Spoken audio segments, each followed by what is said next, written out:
Hello, everybody.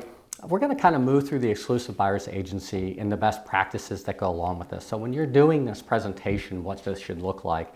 And guys, honestly, and we're going to go through those key steps. Honestly, this is something that the best agents have always done. It's where they have used this to build value, where the buyers don't wander off and work with someone else. They want to work with them. And it's the whole process of this consultation that how this works. And honestly, the best way to do this is to schedule a meeting with the buyer. You want to get to know them, and you're going to address their specific needs and wants. So look at the questions that we have available in the additional resources of the questions to ask buyers, where they want to go, how soon they want to be there, what they're looking for, right? You need to explain the process and benefits of working with that buyer and what you'll do for them. You have to explain that agency relationship, the difference between that client and customer that Dennis and Amy did such a great job of going over, and you have to have the agreement signed before you show them properties. So ideally, this will be as a separate meeting prior to meeting at the property. So what do you want to include in the buyer's presentation? And guys, this is really designed to create really a robust conversation of different things you can add. You want information about yourself and company. Guys, you literally should look at this as interviewing for the position to be their professional to help them find the perfect home. That's what this is all about. So you want to provide information about your company, information about what you do. You should really almost have a resume or a brochure that breaks down the services and puts it in a very concise way that you can even leave with. You want market insights and trends. This is where you have great things at your hands. So RPR, Realty Property Resources, can create dynamic reports, color, interactive, that can give them market insights and trends of what's going on. You have that information available through the multiple listing service of what other homes have sold for, list price compared to sale price, give them ideas of price per square foot, community information, what will help them make an informed decision and make comfortable moving forward with you. You're going to explain the home buying process. And guys, this shouldn't be a verbal conversation. It's A, B, and C. This is where you really lay out a flow chart of actually what the whole process looks like and what happens. When you do this and they actually see all the steps involved in this process, it really builds value of how they need you to guide them through this process, right? The advantages of professional representation. That was the whole idea of agency in this last one.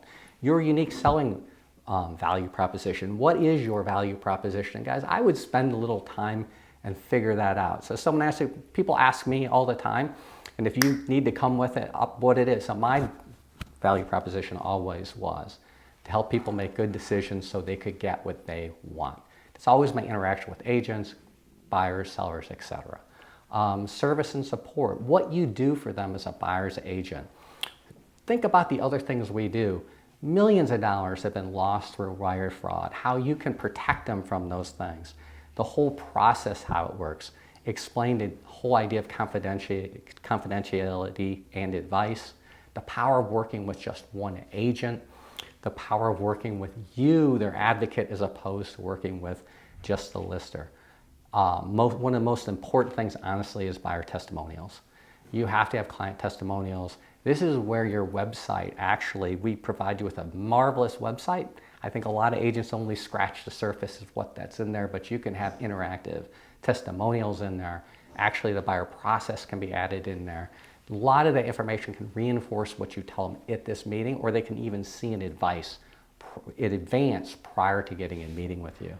So what's it look like with the presentation? The property search, leveraging that multiple sources, including the MLS, for sale by owners, builders, identify all the different things. One of the top things that buyers look for is, one, sorting the information and exposing them to all the available houses out there. Efficient property viewings, making the process easy for them. That's what they're looking for. The other thing I would think about, because the other major thing they're looking for is one-stop shopping. Think about all the things you do with them besides this and emphasize that in your presentation. The property research, uncovering those potential problems, concerns, what they're looking for. Insights on the listing price, what the market's currently doing, how houses are selling for list price, over list price, that information to help them. Strategic offer structuring, guys. You should feel yourself that you are a highly paid, highly skilled negotiator. That is one thing that sets you apart from an average agent. The offer presentation, how you present that offer to the seller to ensure that it's going to be looked at a way that they're going to want to take your offer. Skilled negotiations, how you work in the best possible terms for them, and always keeping their interest to the forefront. Legal document guidance, walk them through. They have a friend in the business, you do this regularly, walk them through that process. Make them feel very comfortable. Streamline the inspection process, make them understand it, your ability to work with inspectors and get them in there quickly to make this thing go trouble-free. Mortgage financing, how with our connections that you can have them and give them multiple options to get a lower interest rate, better terms, less down, maybe being able to buy more house in this very competitive market. And then the post-closing support, all the things we do for those people afterwards. That's something you should actually emphasize on your website too, the things we do, not just prior to the transaction, during the transaction, or after. If you do this correctly, they will feel they will not buy this house with anyone but you.